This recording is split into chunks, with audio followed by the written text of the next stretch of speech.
The first 40 days after childbirth are about more than just physical recovery. They're about reclaiming your body, mind, and spirit.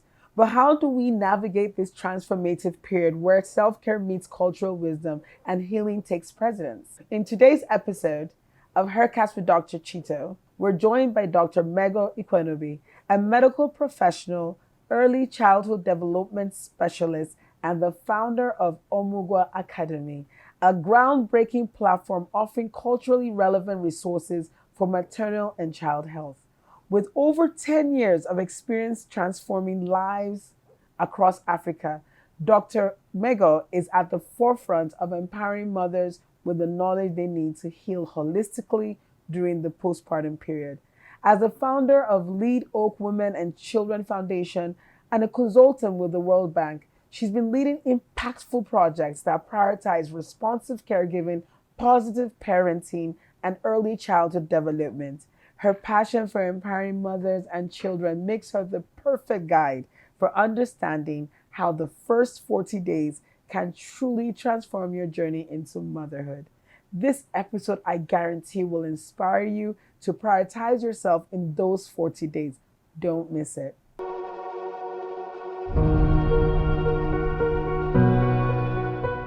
Welcome, Dr. Megger. Okay, I call her Megger, but Dr. Megger, welcome so much to Hercast with Dr. Chito. Thank you so much. I know this has been a long time coming. Yes. It's been a long time coming.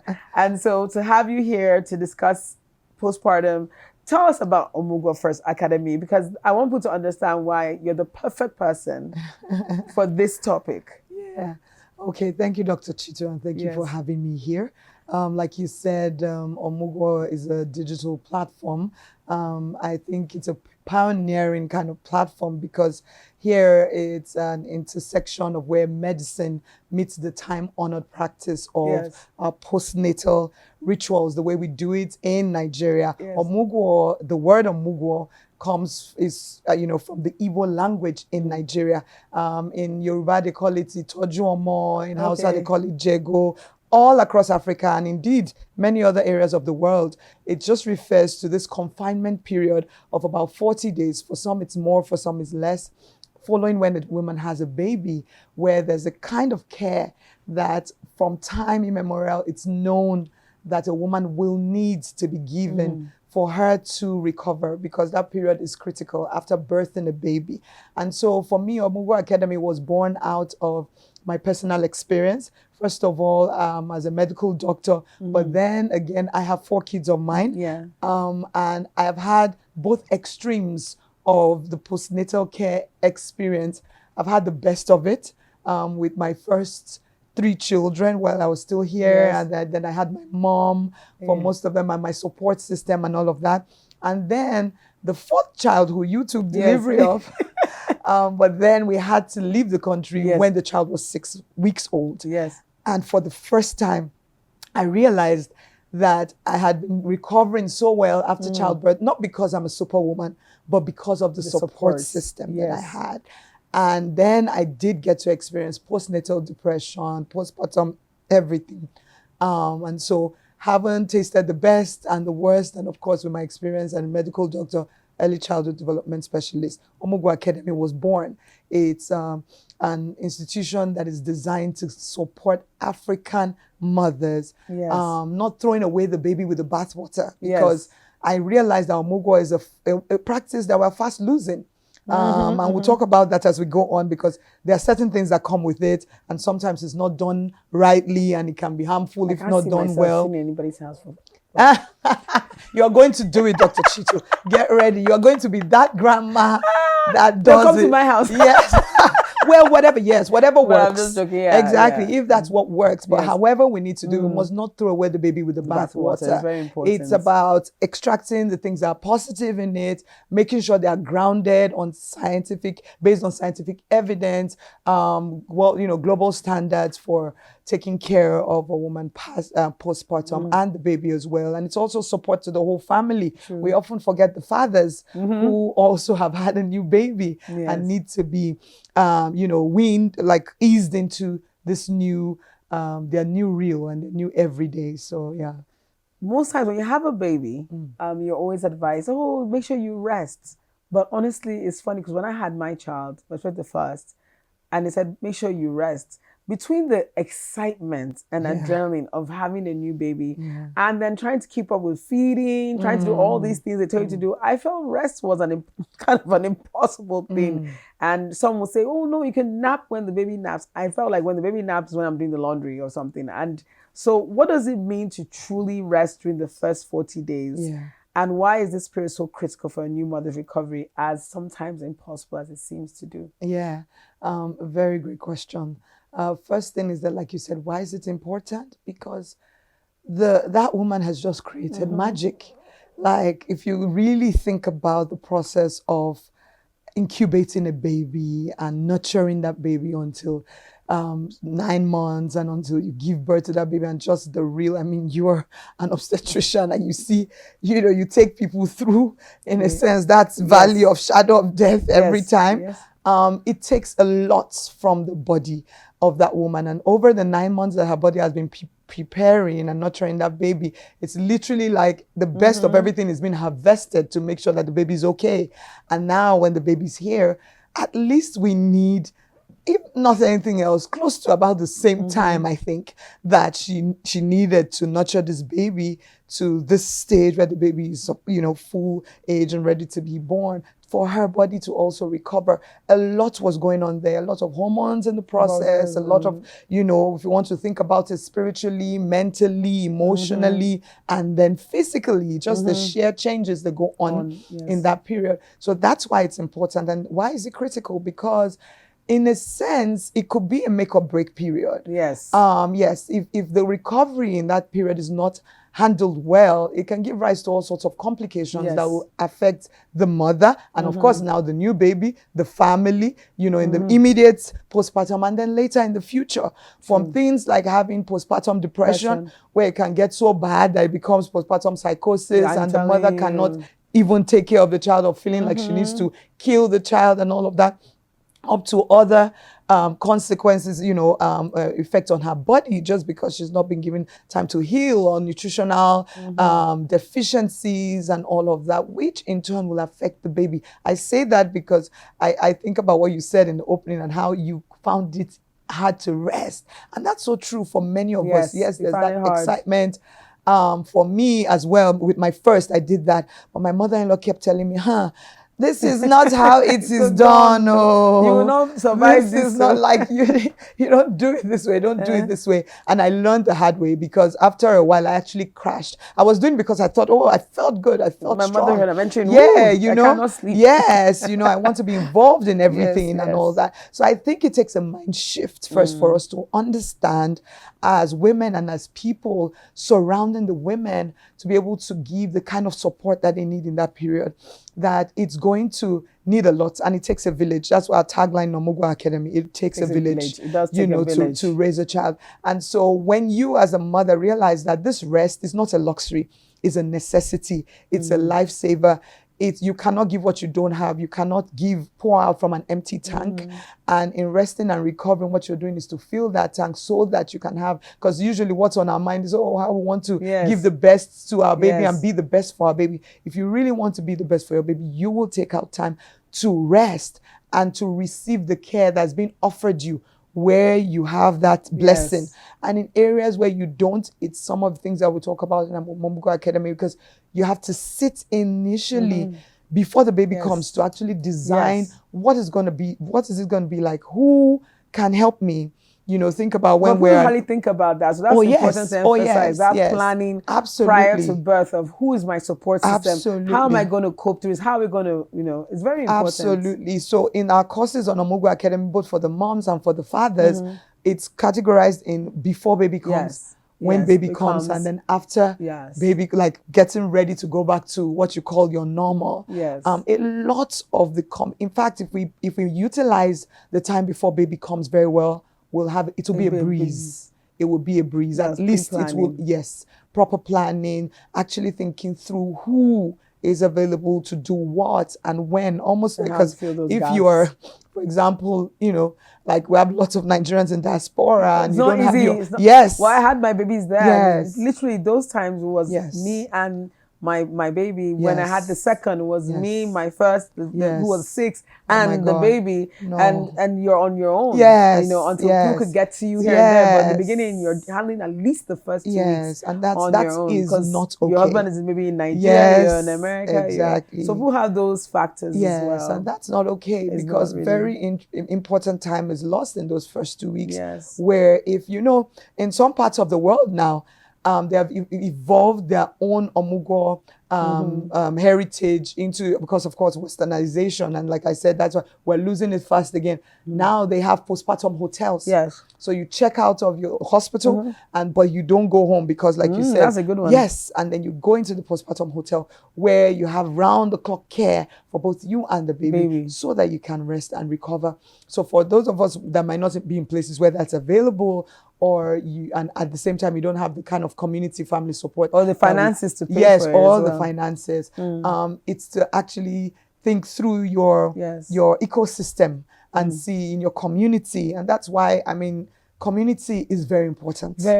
Community is very important. Very important. It's something we must do it for other people. We must, you know, have no matter where allow in the world, people to do it for us. We must build that community, build our own village. True. So, you know, before the village used to be automatic. It takes a village. You're all surrounded by your siblings and your parents and all that. It's not that way anymore. Baby from hand to hand. Exactly. So what I say now is curate your village carefully, intentionally. Curate that village, because you're going to need it. And so you sit down to say, okay, please, who's going to come on the first day, and who's going to come on the second day? Who can I get someone to cook, or am I strong enough to cook and maybe put in the freezer, so that afterwards someone can just come and bring out the food, thaw it and warm it, whatever it is. But you need to think through that and prepare for that. It helps. And something that I'm going to add to this in a way, because culture sometimes is, when the man gives birth, is the woman's role only, is the participation of the father as well.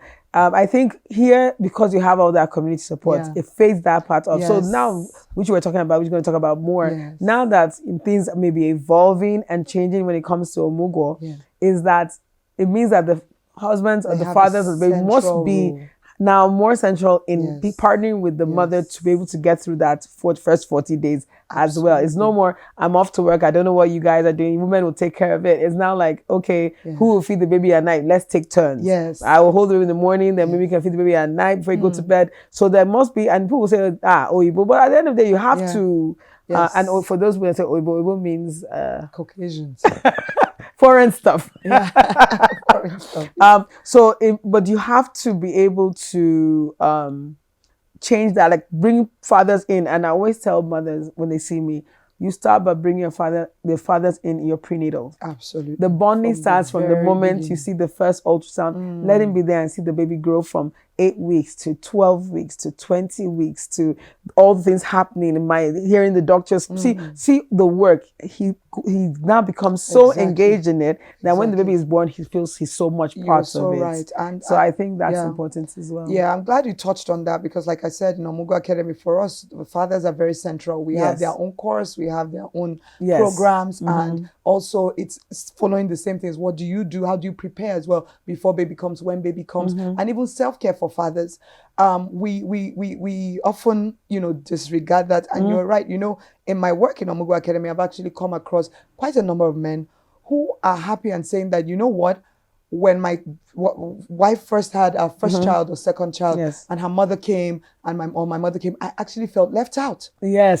Nobody told me what to do. I don't know what to do. They're new too. Sometimes they're new too. Exactly. So they were happy to see, even when they're not new, even when they're like fourth time father, that's the way it's always been done. Nobody involves them, In fact, there are cultures where the husband, the mother-in-law, the mother of the woman comes into the house and asks the man to move out of the master's bedroom. And she comes to sleep in there with her daughter.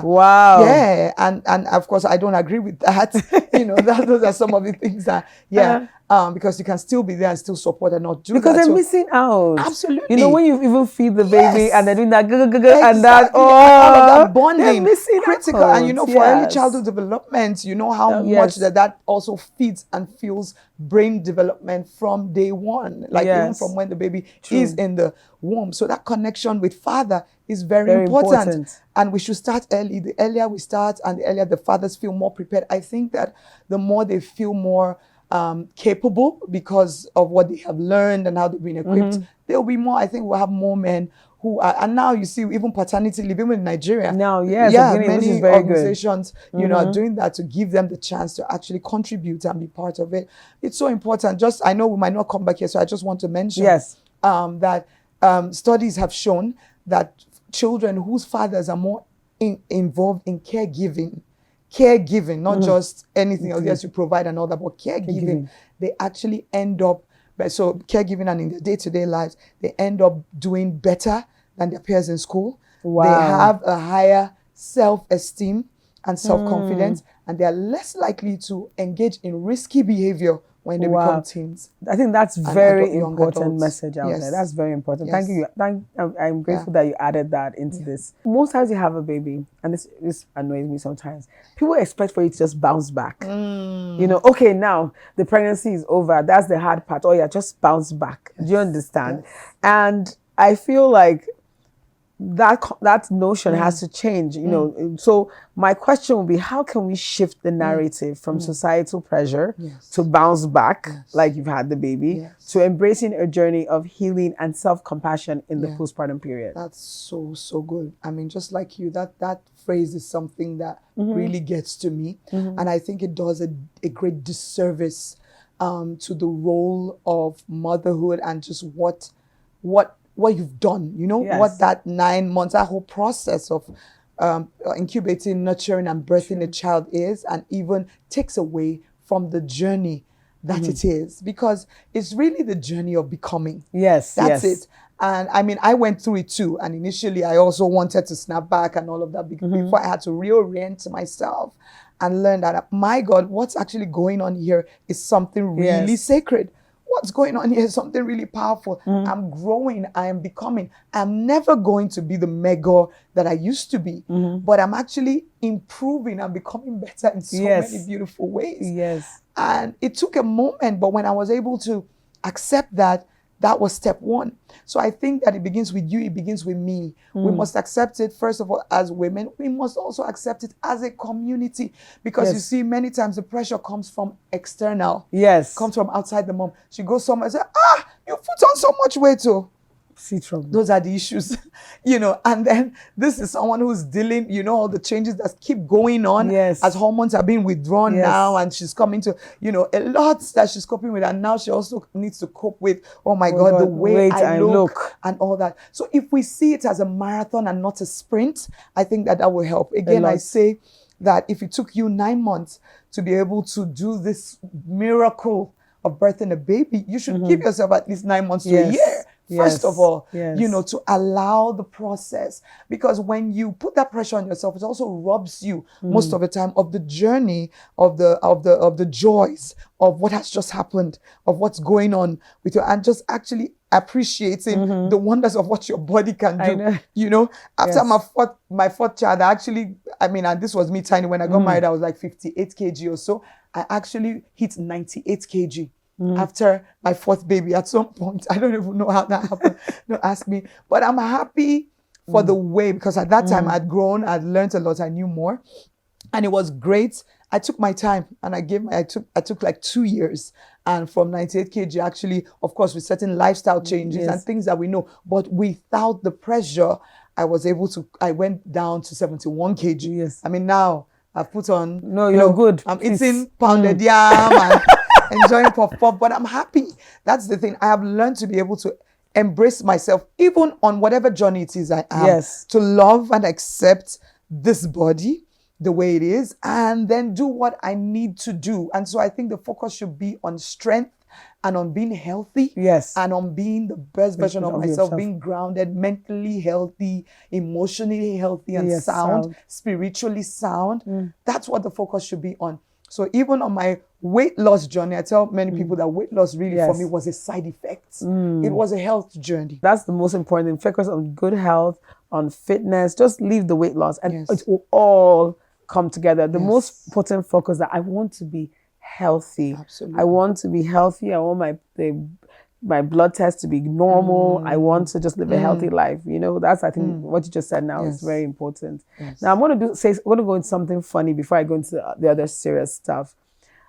Blending, and this is when I think of Omugwo, right? When I just think of the word Omugwo, sometimes you think of how sometimes our mothers or grandmothers come in with blending their own traditional practices, yes, with what we are knowing in our time when we're looking at our Google and looking at these postpartum books, and they're coming with theirs. I think one that used to make me laugh so hard in Nigeria was how they bathe babies. I remember when I first saw it, I knew that nobody's going to bathe my baby like that. Do you understand? They're jumping because they want to get the reflexes of the stretching. And I've been thinking to myself, this poor baby just came into the world, and this baby is suffering and being squeezed. And I've never gone to a friend who just had a baby, and the mom was bathing the baby. And it took everything in me to say to myself, oh my, yes. I was like, I said, no, this, and she was, okay, no, this is how they did. But I said, how? They were molding the legs. I hope they don't break the legs. They were hands. And then when she threw the baby in the air, I just lost it. I'm like, ah! And that's so baby will stop being scared. And I said, culturally, we have some Omugwo moves that could serve now as a comedy skit. It can literally be a great comedy skit. How do we blend this? How don't we just tell our mothers no? You know, because there's some practices that just don't fit our own time as well. It's really interesting you say that, because in my own case, so I of course, my training was as a medical doctor, and then my mother was a midwife and a nurse. So we literally had these running battles every day. And then she would say, no, that's how I did it for you. Do you know how many children I've given baths? You know how many?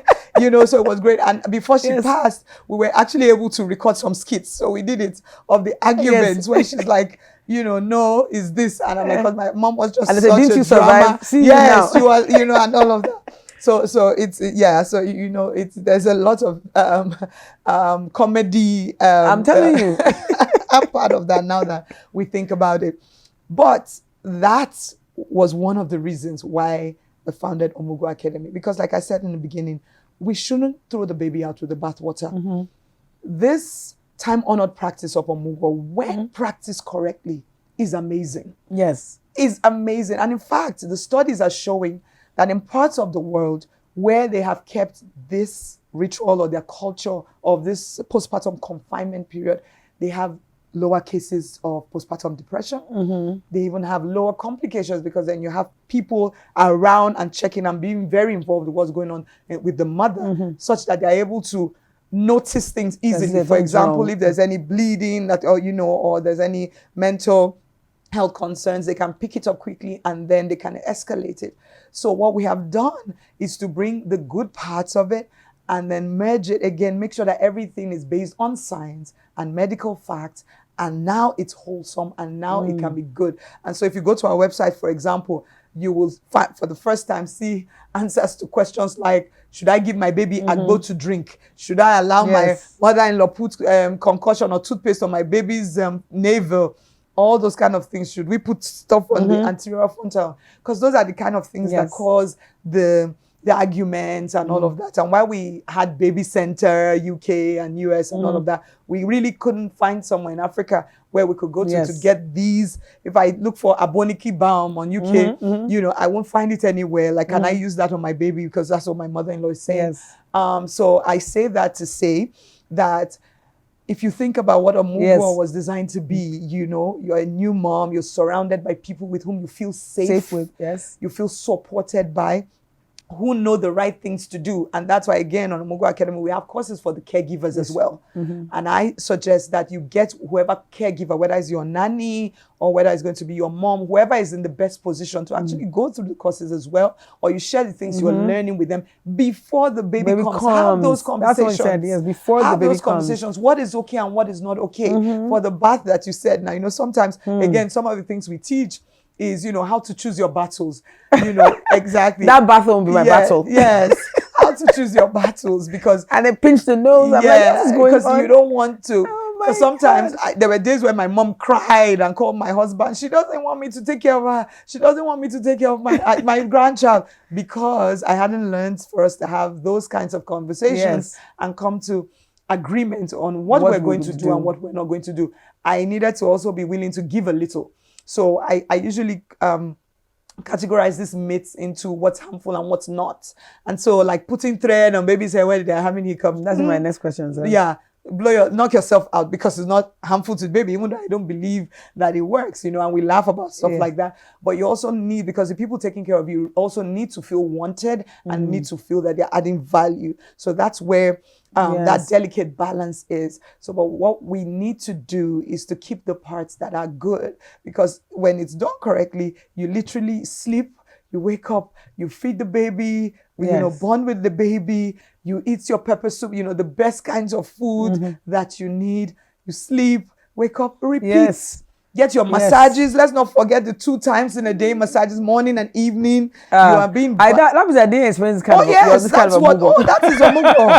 That is Omugwo. 2 times in the morning and evening. Oh my God. The massages, the sit baths, when it is done correctly. So those are the things we do. We try to correct. So you have them wanting you to sit on, boiling water, and that's that idea of sit bath. So we explain why that's not good, especially if you have like episiotomy stitches and stuff like that. It could cause breakdown, and you don't want all those kinds of things. And then say, okay, what do you do instead? So those things are still good. Like, I remember having sit baths correctly when I had an episiotomy. My God. And those sit baths are so important. My goodness. I always tell mothers, don't joke with your sit bath. God. And they will like look at me like, trust me. Trust me as a doctor, and trust me as someone who has gone through it. Do not joke with your sit bath. And it makes a lot of difference. So I think that when we can partner correctly with the right kind of information concerning Omugwo, oh my God, it is something that we must not lose as a people. Yeah, it's really important. I'm talking. My mother was more of because I was always like, no, this is how. The guy. I'm a guy. Well, the OB. So what can they tell you? I would just be so hard. Then she was like, I see you standing. See. I heard that so many times. Feeding, I'm like, no, don't try solid food now. Even like later in life, when she's like, start solid food, I'm like, no, this is when I'm going to introduce my solid food. So, it's good to, like you said, have the conversation before and all that. And agree. Yeah. Now, what are some common myths? You said something about myths. I want to take this. What are some common myths about the postpartum period and how we can begin challenging them to better support new mothers? Yeah. Oh, there are lots of them. Like I said, I like to categorize them into harmful and then what's okay, like what you can let pass. Just like we said, a child is having hiccups. They put a thread from the cloth. I also hear they put some safety pins on your body. Yes. And, on the cloth you're wearing. I mean, those things are harmless. You can humor people. I mean, even if you don't believe in it, because sometimes, it's a delicate balance of giving a little and winning a little. However, when it comes to anything that's going to endanger your health or the health of your baby, then it's a big no-no. You put your foot down. And these are also things that we discuss in the courses, because we actually speak to fathers, because when it's a mother-in-law, for example, insisting on those things, the dynamic is different. Yes. And how you should handle it is different. Yes. We suggest that her son, who is the father of the new baby, be the one to engage with her on that. Yes. Like we said, even from before baby comes, if she's the one going to be around for a period, giving this Omugwo type of care. And so, because hard saying no to your mother-in-law. Yes, it's easy to say no to your mom. mother. Like, no, me and my mother, we had it out and we were fine. Like, but even with her, it was still difficult, because then she, sometimes she's crying and upset, and then felt almost like, I'm here to help you, but you won't let me help you. Yes. And I look back now and I can see. But it could be the doctor thing in you as well. You absolutely. want to take charge. But I see where I could have done better. Yes. Just in managing that whole situation. Again, having, those conversations beforehand, showing her if there were courses like Omugwo Academy has today, having her go through them and we'll discuss them. Because she was educated. She's a midwife and a nurse. Yes. And knowing that, medicine is, it's always evolving and science and learning. and helping her to be able to make those adjustments and explaining. So for example, you can still do your massages of the baby, but hey mom, it has to be gentle. It has to be gentle massages, and then Don't teaching them what that it's looks like, because, and even telling, because in my massages time are lovely, but they're gentle. Yeah, because even in my time in the hospital, there were times where in children emergency we got babies, newborn babies coming, whom grandmothers had pulled their arms out of the sockets. Yes, during. So sometimes people have never seen this, so they feel like, oh, it can't happen. But just let her do what but it does. So I think if we have those conversations like baby that, all those things. Not to shake the baby. Yes, exactly, shaking baby syndrome, like all those things. And then sleeping position. Sleeping position. Most times, the older traditional, most mothers, I keep on saying older because now I'm falling into a category that I will not want to hear the word older. But most times they want to put the baby on their belly. Yes. Because everybody believes the baby sleeps better on the belly. Yes. I actually believe that my baby, when I want baby to sleep, once on the belly, the baby will sleep. But you can't also ignore the research and data on what happens to babies that sleep on their belly, and why we say keep babies more on their backs, or at least tilted to a certain extent, so that we avoid sudden infant death syndrome. And again, that is an example of where you can have a blend of learning, because like you said, we all know you have a baby, that sleeping on the tummy helps for as soon as they can. So you could say, okay, we could do that during the day when you are there, like when there's an adult. So if you're going to do that, and then you're going to angle the baby, for example, at just elevating the head just a bit and making sure there are no pillows or anything that the nose could go into, but then an adult is present, like actively there watching throughout, then we can do that. But then at night, so there we've come to a compromise. We're like, okay, this works, but at night when the baby is in the cot, or something, please let the baby sleep on the back. Those kinds of things. And there's so many new things for fathers to support. There's now breasts, fake. But I heard though, you can put the milk in the breast. You can put, and then the baby can feed. I don't know how that really looks. I don't know. There's all these things. They're like the whatever pillows for babies. The father loves a different way. Yes. In fact, there's another study that I've just been looking at. I mean, still new, still emerging, but talking about how children. So this is for slightly older children now, but still in the early childhood period. They have the highest amount of endorphins in their bloodstream when their fathers play with them versus when their mothers hug them. Yes. Wow. So for fathers, they don't get the highest amount of endorphins when he hugs them, but when they're involved in play. It's interesting. It's just, you could look it up. It's still emerging, and I'm looking at it and I'm interesting. So are you sure? Yeah. So however, that's not to say that endorphins are still not released, because for example, one of the things we teach fathers is wear your baby. Wear your baby, take the, whether you want to, the baby carrier, or you want to, whatever works for you, and want to carry the baby at the back or whatever, but wear your baby, because it also helps them now, even the fathers, with the release of feel-good hormones as well, and it helps with the bonding with the baby as well. I think, again, this is where sometimes we might overcompensate, in society, just trying to make things. I think there's a reason for this design that we have in the world, intelligent design. And when we say it takes a village again, it's because everybody brings what they have, what they carry. And you find out that someone is very good in, emotional support for you. Someone else is a fantastic cook and is on top of, nutrition. Someone else comes into the space and is able to lift your spirit. Someone else is going, So I say that to say that our roles, I believe, are different in how in the care that we provide for the baby. So fathers are there to bond. We're not supposed to convert fathers into mothers, in my opinion. Definitely. Yeah, they're supposed to love the way they love, bond with the baby, with the way they love the way they bond with the baby. Like you were saying when we're discussing, off camera about, swaddling and wrap, the kangaroo the type baby. of, on the father's chest as well. It does a lot for both the father and the baby True. in the hormones, you know, that are released into their system and that promotes bonding. And they don't need to have breasts to do that. You know, I don't think so. So a father can feed, for example, a father can do the night duty, right? They can take turns, like you said, initially. And if a woman is doing exclusive breastfeeding, for example, she can express breast milk, and then the father can feed the baby, having that eye contact and, you know, cooing and just saying great words over the child and getting to know the child and let the child get to know him and his voice.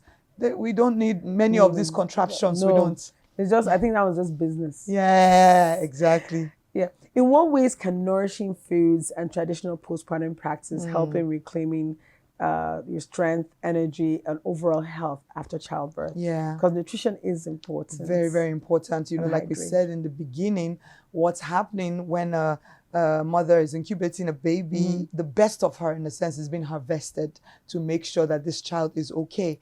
And so if during the pregnancy and then after the pregnancy, you know, immediate postpartum and even beyond, she isn't making sure that her nutritional needs are being met, then those could give, you know, rise to issues in the future. And just even low energy levels, her ability to even now take care of this new baby, be present with and for the baby and to bond with the baby, all those things will be affected if nutrition is not adequately taken care of. And so I love, again, the Omugwo culture where, you know, we have all this kind of amazing food from the pepper soup, you know, which helps to contract the womb, brings the womb down. So all them, some of them have like some value. Have all sorts of herbs and teas, and they give you things to help your breast milk. Exactly, with lactation to help you produce milk and stuff like that. So I think that in that wise, when you talk about nutrition, that's where this postpartum confinement and care comes in, because when a mother gets the right kind of nutrition,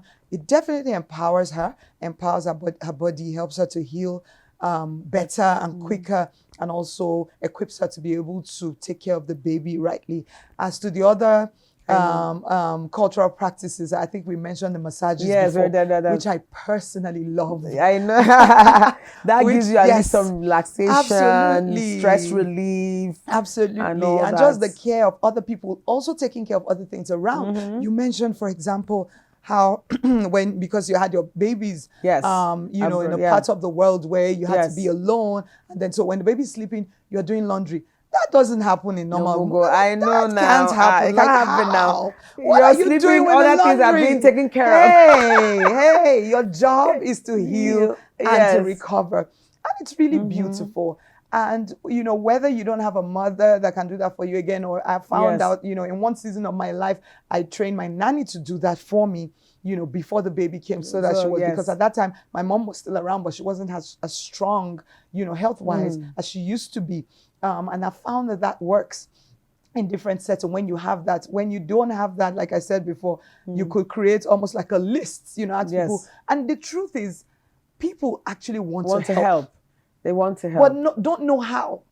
And don't want to intrude. And don't want to intrude. You see, it's like when, you know, a lot of us now are doing like this baby registry or wedding registry.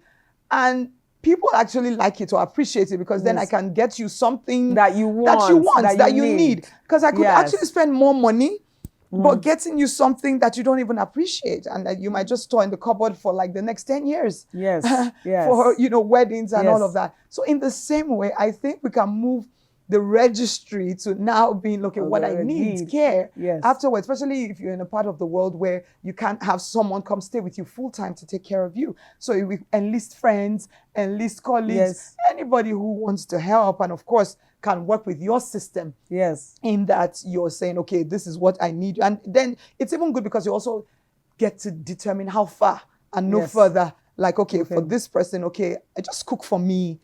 And I would love that. That's fine. Oh, please just help me pick up the groceries. Oh, please come help me do the laundry or something. And if you create a small list like that, you know, you have that. And that happens actually in parts of the world that you mentioned. One of the ladies in Malawi, I mean, she was in Malawi at the time, but she used to be in the US. When she was pregnant with her first child, her husband was doing residency in Boston, and then she was doing her master's. It was crazy. But guess what? Her church just showed up. They were basically new. Yes, they had just moved. They didn't even think anybody knew them. But I think one of the people who was more like, in church, involved with them, called and said, oh, yeah, you've had the baby. They showed up. They drove a long distance, first of all, to the hospital because baby had to be in NICU for a bit. Wow. It was a lot. These people showed up. They went, they shopped, did all the grocery shop because she was a new mom. She didn't really know what to do. They bought all the diapers. Then they took turns in cooking and sleeping over and taking care of them until they were settled before they now let them, and as she recounted the story. And you can have a community anywhere. And, she was recounting the story to us in Omugwo Academy on camera. This was what her child was now 12. She cried. She cried, tears of joy, of relief, and even tears of just pain, thinking about what she went through because it was a very difficult birth, but then having these people come to her rescue and that was like, being moved wow. by the fact that people could love Wow. you. They don't need to be biologically related to you to love and want to support you. And this is what we must do for each other. It takes a village, No matter how this may be fading in or out. But you're an auntie, you're a friend, sometimes I even just see mothers in the plane. And it helps emotional support. Yes, and you can see that they're just stressed with this baby who maybe wants to play while they want to sleep or something. Just engaging the child and asking, can I hold the baby for you for just a minute while you rest? But we are very suspicious. Again, I know. So those are the things. What does one carry? Well, I leave you to your discernment, of course, as a Nigerian woman. We are just so, in this climate, we're so suspicious. Yes. Let me hold your baby. Why? Yeah. Why do you want me to hold my baby? And so sometimes those suspicions are part of the things that keep us under, keep us stressed, keep us drained, keep us burned out, and then we are reliving that cycle every day because we say that we can do it all. We believe we're superwomen. I've told women, tear your superwoman cape, throw it away. It doesn't help anybody. True. You were never created to do this alone. You were never created to walk alone. You were never created to do this in isolation. And isolation just breeds more and more. And a risk for, let's even talk about postpartum depression helps with preventing postpartum depression. Absolutely. I know postpartum blues happens like 1-2 days after. Yes. Sometimes most people go through that and it goes away within like 2 weeks. Yes. And I know sometimes support actually helps this postpartum blues go from away. not progressing into postpartum but postnatal depression can happen up to the first year. Yes. And as you said, I have had patients I had to manage for psychosis. Yes. Where they're seeing things, hearing voices, be telling them to do certain things. And most times you see this after a traumatic delivery, either preterm, emergency C-sections, things that were very unexpected in their journey, and boom, they're being tossed up and down or something. Yes. And I've seen how the more support someone has after birth, in these circumstances, the better or easier that patient, I'll say patient, can be saying patient, that woman is able to navigate that period. So in your way of Omugwo, how does this contribute to that support? When we're talking about the traditional Omugwo. In fact, change the title of this episode. Watch me. Anyway. So, you've said it very brilliantly. You've given the scientific basis, and from your experience as an obstetrician and gynecologist yourself, it's been found that the women who have little or no support, or there are people there, but they're not giving adequate support, that is the kind of support that she needs, are mostly at risk for what can become postpartum depression or even progress into postpartum psychosis later. So it's everything. However, I would say that your support system needs to be schooled. They need to be educated in how to give the kind of support. Unfortunately, in some Omugwo scenarios, we have people coming to help and they end up being a burden. They actually now end up being the bigger part of the problem, and they actually become part of the emotional turmoil, that the woman is going through, putting all sorts of pressure on her or on the husband for different things, to do things in ways that they don't want to do, and in ways that are harmful. Again, coming back to preparing before. Like we said, today, you must be intentional to curate your own village. Yes. It's not compulsory that somebody must come because she's related to you in so way. If, from experience mothers and all of that, that they are not the best people to give you the kind of care that you need, right? So I also encourage people that I work with to be bold enough to sit down, husband and wife, you Yes. know, to make these decisions. Yes. Who will work best for us right now? What will work best for us? And to now be able to have those difficult conversations, and because you need a certain kind of support. You don't need somebody who is shouting down your. I mean, you have some people say, why are you being so lazy? When I had 10 children, and in fact, I would go in the room. And that's annoying. Yes, I actually have a friend like this. Her mother had about 11 or 12 children. She goes into the room, takes her delivery herself alone, does all the whatever, and comes out. And, you know, and then continues her whatever as usual. And that was she had 12 now. Right? And right? And you're like, excuse me. No process. You know? But yeah, you know, we're coming from a lineage where there was a time where women were pushed to their limits, but we saw it in their later years that they paid for it. They paid for it, You see, not having a wholesome and a healing and a proper postpartum care period is like borrowing time from tomorrow, tomorrow today. You are going to pay for it. Your body will pay for it. In old age, and your mind will pay for it. Yes. You know, even though you think that today you're okay. So that's something that that's a very powerful message right there. Now, I want to talk about something that's very important, and that's self-care. Incorporating self-care practices into their daily routine without feeling guilty or overwhelmed. And I'm saying this because there's always this notion that when you have a baby, you must look it. You mustn't look it. Do you understand? Yes. You see people just forget about themselves. You know, I mean, the idea of even going for a massage or anything is like out of the door.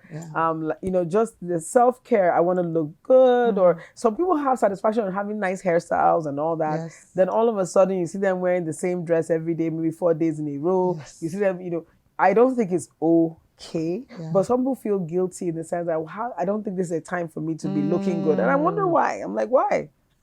You understand? I mean, do you? And whatever it makes you, it could be, you want to, you know, and that's why I think also the support helps. And I don't think it's, if I'm coming to your house to help you with your baby and you want to go catch a movie, I'll hold your baby, just tell me what to do. Because those kind of things matter to your healing and to your mental health. What do you think about that? And why women should not feel guilty or feel overwhelmed to not incorporate self-care? So what I share everywhere, and it was something I had to learn myself first, because of course, again, you know, remember how we're raised and we saw our superwomen mothers, you know, but again, like I said, we always saw them pay in the end. The first thing I try to teach women is that mindset shift, that self-care is a necessity, is not a luxury. It's not something you do after the fact. It's something you plan, you routinize. It's something you prioritize. Why? Because you cannot give what you don't have. You cannot pour from an empty glass. And what self-care is basically, just like you said, in doing you, is sitting down to think and to determine what are the things that fill my cup. Like you said, some women just like doing good, looking good. They like a new hairstyle. For some, it's a spa day, it's a massage. For some, it's going hanging to the gym, out. It's going to the gym. For some, it's hanging out with wholesome friends. I know that does that for me. Like I have my inner circle, like 30 minutes with just having wholesome conversation, and I'm charged up. I feel like my tank is full again. For some, it's, you know, when you say people are foodies, it's having this nice meal that they're craving for, or visiting this restaurant, or going outdoors, or walking in nature, or something. Whatever it is for you, the design is that you sit down. So I actually have my clients sit with me and write for them what their feelers are and what their drainers are. Your feelers are what fills your cup, that gives, that energizes you emotionally, mentally, and physically, to be able to take on the rest of your day or your duties, or to take on life, really. And while drainers are the things that take away from you. And this is for everybody, whether you just had a baby or not. However, it's more critical, again, in the postpartum period, just because of what's going on in that period and what needs to happen, and the healing that needs to take place for the mother, you know, to recover. And so I have them do these 2 lists and literally sit with. So drainers can be, what are the things that you do that when you finish, it's like, and guess what? Drainers, there are many drainers. There are many drainers. And it's everyday life. And sometimes some of my clients even feel guilty in articulating some of their drainers because, for example, childcare.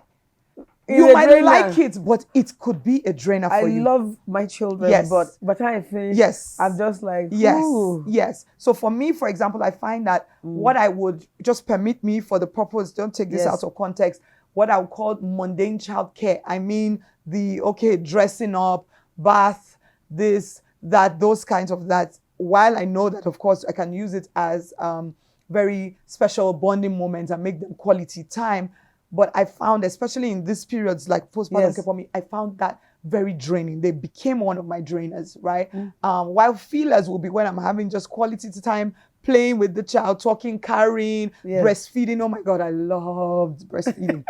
I did it, for all my, in fact, I breastfed my last until he was 2. My husband was like, hey, what's going on here? I love it, so those are things. And he's an action child. Yes. Those are things that are feelers for me. So I actually get women to sit down and write down their list of feelers. So you say, what do you like? So, I like listening to music. I like dancing. I like, so those are, and then you sit down and routinize it ahead. These are things you can also do before baby comes. To say, okay, on a Monday. So it's not, don't also make it something that becomes a pressure. Even if it's just 10 minutes. The trick is to do it and keep doing it and stay consistent. First of all, don't feel guilty about it. Understand that is necessary, is not a luxury, that you need it to be able to operate, to bring the best version of yourself, even to care for this child and to the people that you love around you. You need to fill that tank. And you're not doing it at the detriment. I think that's another thing. Maybe these days we have a lot of people talking about self-care almost to the detriment of their loved ones. That's not what we're talking about. No. Everything just should be planned and you just put in those. So for me, at a point, it was just me sitting. I had one chair like this with my cup of coffee. And just a book or a journal for that 10 to 30 minutes and just taking it in. That was me. Sometimes in another season of my life, I had a part of my house out in the porch that was in the garden. It was my healing space. Just to come out in the morning and sit there and just have my quiet time, read my Bible, just pray and just meditate and just think and write. My staff don't understand when I say stay out for 30 minutes. I want to just recalibrating. I'm recalibrating. And I think that if we learn to routinize these things, you will see that you do better. You respond better. So it's not that the challenges will not change necessarily, but you'll be able to you will be able to respond to them. You will not be reacting anymore. Exactly. You will not be You'll be responding. You'll be very calm. Exactly. You'll be responding from a place of strength. And so that's what it is. And even fathers need it as well. And so, the man needs his time out when he goes into, that's why some men, some can have a man cave in their house. If you don't, just a space where it's just for you in that period where you also need to step away from all the noise and all the kids. Maybe if you have multiple kids and just also and a new baby. Breathe. Okay, we also teach like deep breathing exercises. That's important. Something you can stop and do because sometimes you might not be able to go away, but then something is going on and you're feeling yourself getting anxious, and you can pause and take those deep breaths, smell a flower, and blow out like you're blowing out a candle, that sort of thing, and do it just to have some you and your husband. Exactly. That works spouse. too. Two of you can go watch, do something, watch a date night. Date night for me but that one doesn't really, So date night is a term. It's a term. That you and if your your spouse marriage has it, then do it. That honestly, you and your spouse sit down to determine what it means to you. It's very important. In a season of our lives, it wasn't date night. It was literally a time where we're like, okay, please, nanny, okay, hold baby, other children, is mommy and daddy time. We close the door and we sit in the door. We don't go anywhere because that was what just would work for that season. And we sit down and it's just us time. We can decide to watch a movie. We can decide to talk. We decide to play games. We have these card games.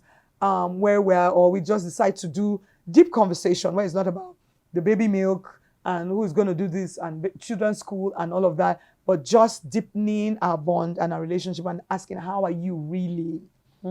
What's going through your head? Especially again, that's how fathers are taught to support their wives by asking these things multiple times a day in this period. How are you?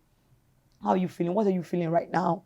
and just being attentive, actually craving and nurturing connection between them. Because if not, it's in that period to fathers come and say that they feel disconnected because everybody comes in and they're all about the baby and hovering around the mother and the baby, and then he feels left out. Actually, there are men who have, who say that, and that's something you must fight for connection with your spouse. And you do that by creating, again, time and planning it beforehand, making the plans of, okay, who is going to be stepping? Someone, you love, someone that you trust, someone who knows what, and you don't have to, if you're not comfortable to leave. Like I said, I wasn't comfortable to leave sometimes. So, okay, we'll still be in the house. So I feel like, okay, at least if there's any emergency, you're right there. We're still there. But then it doesn't take away from what we have to do. That's important. Yeah. So we're about to wrap up. I want to just ask you, what advice will you give to new mothers about embracing the transformation of their body and mind during the postpartum period and viewing it as a period of renewal? Wow. So what advice, so we can end on that note, would you give new mothers, and like you said, and this is also for people that are pregnant or even planning pregnancy, to know that it's not only planning your pregnancy, but planning your postpartum. So open your ears and listen. Yeah, so we've said so much already. And I believe that if you've listened from the beginning, a lot is already resonating with you and you've learned a lot. But I think if there's one thing you should take away is be kind to yourself. Be patient with yourself. Definitely. Motherhood is a journey and it's a marathon. It's not a sprint. Definitely. So resist the urge to be pressured by the ideals and all the mindsets of snapback and what you should do and what you should not do. Equip yourself. That's what I would say. So seek knowledge. Yes. Because when you seek knowledge, when you know more, when we know better, we do better. Definitely. When you know more, you're actually equipped to do better. And it's actually been found that even from just knowing more, like mothers, you just even take the Omugwo course, for example, the baby is not even here yet. You feel equipped. You feel more prepared. You feel like, I can do this. Okay. This, So seek knowledge, take the courses you need to, read up where you need to, reach out to people around you who you like the way they've done theirs in their own season, and also try to learn from. And then next, leverage your community. So build a community. So like she said, even if you're a single woman today, start building a community everywhere you go. I actually don't feel that we were made to exist in isolation. I mean, human beings, whether even man or woman, I think we were made to exist and flourish and bloom in community. And that's why it takes a village to raise a child, and you're going to need it, whether it's in your immediate postpartum period or when your kids are older. It takes a village to actually do this job well. So I would say, be patient with yourself, give yourself grace, know that what you're doing is amazing, it's a miracle, and leverage the help of others on this, your journey on becoming. Well done. Yay! This is a good and an amazing episode. In fact, I'm just going to change the name right now and say the title of this episode is Omugwo, the first 40 days postpartum. So the first 40 days are more than just a recovery period. They are an invitation to discover your power as a mother. It's about healing your body, mind, and spirit, and embracing the transformation that comes with this new chapter. As Dr. Mega shared, this time isn't just about surviving, it's about thriving and nurturing the best version of yourself. Motherhood is a journey of growth, and the first 40 days lay the foundation for everything to come. So give yourself the grace to heal, rest, and embrace the power that motherhood brings. Like, share, and subscribe, and pass this message along to every mother who needs it today, because your strength, your healing, and your journey deserve to be celebrated. Watch now on YouTube, Hercast with Dr. Chito. Listen on your favorite podcast platform, Spotify, Apple, Google, etc. Follow us on Instagram at Hercast Podcast and at Dr. Chito N. Catch us on TV, Rapid TV, Star Times, Channel 176, Saturdays at 7 p.m. and Sundays at 2 p.m. Until next time, remember, motherhood is not just about nurturing others, but also nurturing yourself. Her strength is your inspiration. God bless.